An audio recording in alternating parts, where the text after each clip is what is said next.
नमस्कार सगळ्यांना. स्वागत आहे परत एकदा सर्वांचं आपल्या आवडत्या चॅनलवरती. महाराष्ट्रामध्ये तुम्ही DMER, DHS किंवा त्यानंतर जिल्हा परिषद, त्यासोबत महानगरपालिका असो किंवा नगर परिषद असो, अशा सर्व विभागामध्ये एक पद कॉमन असतं. ओके. ज्यांनी ज्यांनी GNM केलं त्यांच्यासाठी नर्स मिडवाईफ म्हणून त्या ठिकाणी असतं आणि त्यानंतर ज्यांचं ज्यांचं ANM झालं आहे तर अशा विद्यार्थ्यांसाठी प्रसाविका या पदासाठी भरती वगैरे घेतली जाते. त्या पदासाठी जी काही परीक्षा तुमची होते तर त्या परीक्षेमध्ये अर्ध्यापेक्षा जास्त तुमचे नर्सिंगचे क्वेश्चन्स असतात आणि हेच नर्सिंगचे क्वेश्चन आपण या ठिकाणी कव्हर करत आहोत. सो हा जो काही भाग आहे तो जवळपास एक 5वा भाग आहे. या अगोदरचे भाग पाहिले नसतील पाहून घ्या. सो नर्सिंगशी रिलेटेड असलेले प्रश्न आजच्या या भागात आपण पाहणार आहोत, जे की परीक्षेला आलेले प्रिव्हियस इयर क्वेश्चनसुद्धा आहेत आणि येतील असे एक्सपेक्टेड असे सर्व प्रश्न या ठिकाणी पाहणार आहोत. सो पाहूयात पहिला प्रश्न की लहान बाळात okay TGA transposition of the great artery जर दोष वगैरे असेल तर ॲओर्टा वगैरे कुठून उगम पावते.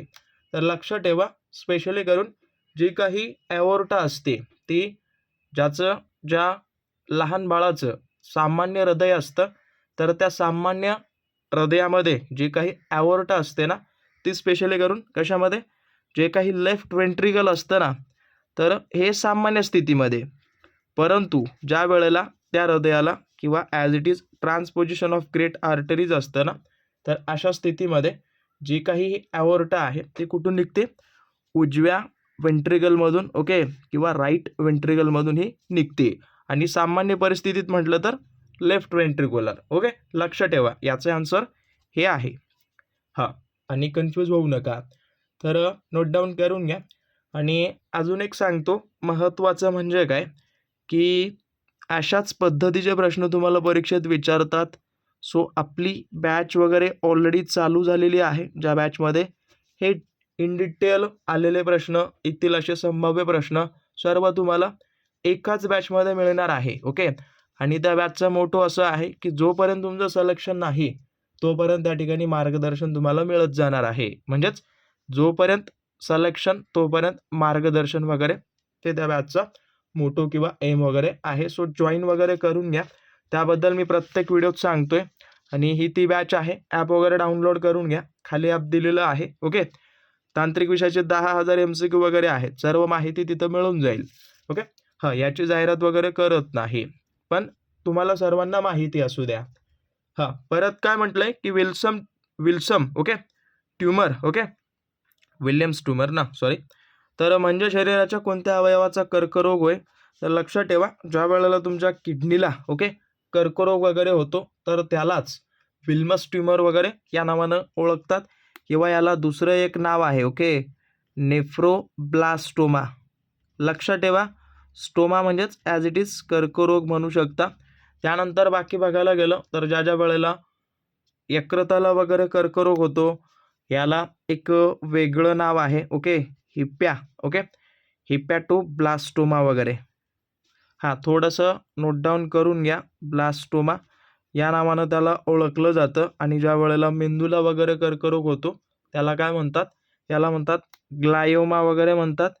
अथवा याच्यासोबत अजून एक आहे, त्याला आपण मेडुलो ऑब्लोगोस्टा वगैरे त्या नावानं सुद्धा ओळखतो. ओके, मेडुलो ॲज इट इज त्याला आपण ब्लास्टोमा वगैरे.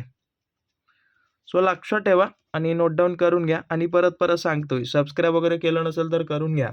आणि एकाच बॅचमधून तुमचं रिझल्ट निघेल असं स्टडी मटेरियल, त्यानंतर लेक्चरसुद्धा त्या ठिकाणी उपलब्ध करून दिलेले आहेत. ओके, जे काही प्रिव्हियस इयरला आलेले क्वेश्चन्स आहेत ते त्या सिरीजमध्ये वगैरे टाकलेले आहेत. सो पाहून घ्या सर्वांनी. परत काय म्हटलंय, चालू आहे त्यावर प्रोसेस वगैरे, ते अपडेट वगैरे होत जातील. हां, तर बघा की दीर्घकालीन दम्याच्या सर्वात सामान्य समस्या वगैरे कुठली आहे. तर दीर्घकालीन ज्यांना कोणाला दमा वगैरे होतो तर त्या दम्यामुळं फुफ्सातल्या ज्या काही हवेच्या पिशव्या असतात ना ओके तर त्या कायमच्या काय होतात, मोठ्या होतात किंवा खराब वगैरे होतात. तर त्यालाच आपण काय म्हणतो, एम्फिसिमा वगैरे त्याला आपण म्हणतो. हां, म्हणजेच ज्यांना कोणाला दीर्घकालीन दमा वगैरे असेल तर त्यांच्यामध्ये स्पेशली करून कुठलं विकार वगैरे दिसून येतं, अशा टाईपचा हा प्रश्न आहे. ओके, ते एम्फिसिमा. एम्फिसिमा म्हणजेच काय, तर ज्या काही तुमच्या फुफ्सातील ओके हवेच्या ज्या पिशव्या असतात ना, ज्याला आपण अलवेली वगैरे म्हणतो ना बहुतेक ओके, हां, तर हवेच्या पिशव्या तर या काय होतात, खराब होतात. खराब अथवा त्यांना आपण म्हणू शकता की हे मोठे वगैरे होतात. तर यालाच एक एम्फिसिमा वगैरे या नावानं ओळखलं जातं ओके. हां, आणि ज्या वेळेला फुफ्साचा एखादा भाग कोलॅप्स वगैरे होतो ना ओके, कोलॅप्स, तर अशा स्थितीला या नावानं ओळखलं जातं ओके. सो नोट डाऊन करून घ्या. आणि बाकी बघायला गेलं तर न्यूमोथॉरॅक्स. न्यूमोथॉरॅक्स म्हणजेच काय, ज्या वेळेला फुफ्फुस असतं ना, फुफ्फुस आणि छाती ओके त्यांच्या भिंतीमध्ये हवा साठते ओके.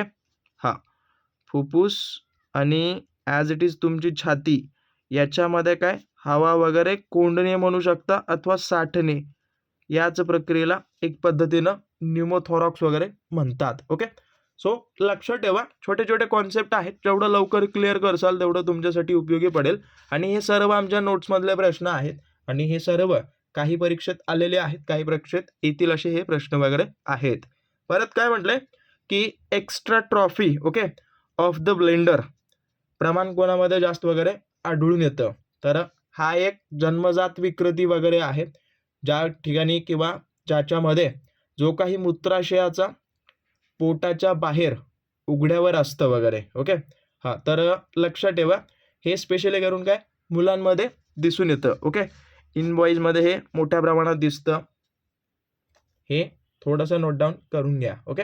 हां, परत बघायला गेलं तर पाचवा प्रश्न काय म्हणतो की ह्युमरल इम्युनिटी कोणाद्वारे नियंत्रित वगैरे केली जाते, तर ह्युमरल इम्युनिटीमध्ये स्पेशली करून जे बी लिम्फोसाइट्स असतात ना, तर त्यांच्याद्वारे हे नियंत्रण केलं वगैरे जातं. तर लक्षात ठेवा, एक पद्धतीनं हे अँटीबॉडीज वगैरे आहेत ना ओके. हां, आणि परत बाकी बघायला गेलं तर जे काही तुम्हाला इथं दिसत असतील टी लिम्फोसेट, हे काय तुमची जी काही रोगप्रतिकारक शक्ती म्हणा किंवा इम्युनिटी सिस्टम वगैरे ओके याच्यासाठी हे जबाबदार वगैरे असतात. आणि जे काही नॅचरल किलर सेल्स वगैरे असतात ना, तर ह्या स्पेशली करून काय ज्या काही कर्करोग वगैरे निर्माण करणाऱ्या पेशी वगैरे असतात ना, कर्करोग त्याच्यासोबत अजून म्हणू शकता जे काही विषाणूग्रस्त ओके विषाणूग्रस्त रोग, तर अशा सर्वांचा नाश वगैरे करण्याचं काम हे करत असतात. बाकी जे एक एक ऑप्शन तुमच्यासाठी सोडतोय त्यांची उत्तरं मला कमेंट करून द्या ओके. सो वळूयात पुढच्या प्रश्नाकडे. परत म्हटलंय की सिफिलिस या आजाराला कुठल्या नावानं ओळखलं जातं किंवा सिफिलिसचं दुसरं नाव काय आहे, तर लुयस या नावानं त्याला ओळखलं जातं किंवा याला अजून एक नाव आहे, त्याला आपण म्हणतो ट्रॅपेनोमा ओके. ट्रॅपोनेमा पॅलिडियम या नावानं सुद्धा ओळखता ना. सो हेही थोडंसं नोट डाऊन करून घ्या. आणि बाकी बघायला गेलं तर सिफिलिसच्या निदानासाठी ओके याच्या निदानासाठी आपण कुठली चाचणी वगैरे करतो, VDRL ही काय करतात निदान चाचणी सिफिलिसच्या ओके. तर छोटे छोटे की पॉईंट असतात, सो नोट डाऊन करून घ्या. आणि जो काही ग्लिट वगैरे दिसतोय ना, ग्लिट नावाचा आजार, हा जो काही गोनोरिया नावाचा आजार असतो ना, तर त्याच्याशी हा संबंधित वगैरे आहे. थोडंसं पाहून घ्या याची संकल्पना वगैरे काय आहे ते. परत पुढं म्हटलंय की कॉलराच्या पसंतीसाठी औषध वगैरे कुठलं आहे, तर कॉलराच्या पसंतीसाठी जे काही औषध वगैरे यूज करतात तर ते आहे टेट्रासायक्लिन ओके. आणि हे कॉलराचे जे काही जीवाणू वगैरे असतात ना, तर ते एक प्रभावीपणे काम वगैरे करतं ओके. हां, आणि हे स्पेशली करून एक लहान मुलांसाठी वगैरे म्हणू शकता. परंतु ज्या वेळेला तुम्हाला प्रौढांसाठी वगैरे ओके प्रौढ जे असतात ना, तर त्यांच्यासाठी जर विचारलं तर डॉक्सीसायक्लिन वगैरे या नावाचं यूज वगैरे करतात ओके. डॉक्सीसायक्लिन. सो सगळ्यांनी नोट डाऊन करून घ्या. बाकी बघायला गेलं तर वेगवेगळे आहेत, ज्याच्यामध्ये कॉलरासाठी काय जलसंजीवनी सुद्धा महत्त्वाची असते, ज्याला आपण ORS वगैरे म्हणतो ना. हां, आणि परत त्याच्यासोबत अजून एक बघायला गेलं तर जे लोपेरामाइड वगैरे दिसत असेल ना, तर हे काय करतं, हे स्पेशली करून काय जी काही अतिसार लागलेली आहे, ओके, अतिसार थांबवण्याचं काम वगैरे हे औषध वगैरे करत असतं. परत पुढं काय म्हटलं, की दररोज लघवी वाटे शरीरातून बाहेर टाकल्या जाणाऱ्याचं जे काही प्रमाण वगैरे किती असतं, तर लक्षात ठेवा, जे काही निरोगी प्रौढ व्यक्ती असतात ते जवळपास 1000पासून, ओके, 1000पासून ते 1500 ml एवढं जे प्रमाण आहे ते लघवीचं त्याचं असतं किंवा तयार वगैरे होते. जर समजा 400 पेक्षा जर कमी असेल, ओके, 400 पेक्षा जर कमी असेल तर 400 ml बरं, तर त्याला आपण ओलिग्युरिया वगैरे म्हणतो.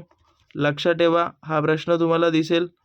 ओलिग्युरिया म्हणजे खूप कमी प्रमाण लघवीचं वगैरे असणं. आणि समजा त्याच व्यक्तीला 250 जो काही ml वगैरे आहे त्याच्यापेक्षा जर जास्त वगैरे दिसत असेल तर त्याला आपण पॉलियुरिया वगैरे म्हणतो, ओके, पॉलियुरिया. तर हे लक्षात ठेवा, याच्या संदर्भात कॉन्सेप्ट तुम्हाला पुढं उपयोगी पडतील. परत पुढं काय म्हटलं, आणि अजून एक सांगतोय, अशी कुठलीही बॅच म्हणजेच DMARसाठी वेगळी, DHSसाठी वेगळी, त्यानंतर जिल्हा परिषदसाठी वेगळी, त्यानंतर नगर परिषदेसाठी वेगळी, मनपासाठी वेगळी, असं नका करत बसू. असं केलं तर तुमचे पैसे परत वेस्ट जातील, ओके. या सर्व पदभरतीसाठी एकच बॅच कुठलीही जॉईन करा. जसं की आपल्याकडं एकच बॅच आहे संकल्प नावाची, ओके, जी तुम्हाला रिझल्ट काढून देईल, ओके. त्याच्यासोबत थोडंफार तुम्ही स्वतः सेल्फ स्टडी वगैरे केला तर होऊन जाईल क्लिअर, ओके. हां, परत खालीलपैकी सर्वात लहान कर्पर मज्जातंतू म्हणजेच क्रॅनियल नर्व वगैरे कुठली आहे, तर ट्रोक्लियर नावाची जी काही क्रॅनियल नर्व वगैरे आहे ती सर्वात लहान नर्व वगैरे असते, ओके. आणि हा स्पेशली करून काय 4थ्या क्रमांकाचा लहान वगैरे आहे. हां, बाकी बघायला गेलं तर ट्रायजेमियल वगैरे जर विचारलं तुम्हाला कुठं, हां, याच्यामध्ये नाहीये, तर हां, ट्रायजेमिनल जेमिनल हा काय आहे, सगळ्यात मोठा आहे, ओके, मोठी क्रॅनियल नर्व वगैरे. तर हे छोटे छोटे नोट डाऊन करून घ्या. आणि सर्वात लांब जर विचारलं ना तुम्हाला, सगळ्यात लांब क्रेनियल नर्व वगैरे, तर त्याचं नाव आहे वेगस, ओके. सो लक्षात ठेवा. हां, अक्षर वगैरे छान काढतोय, समजून घ्या.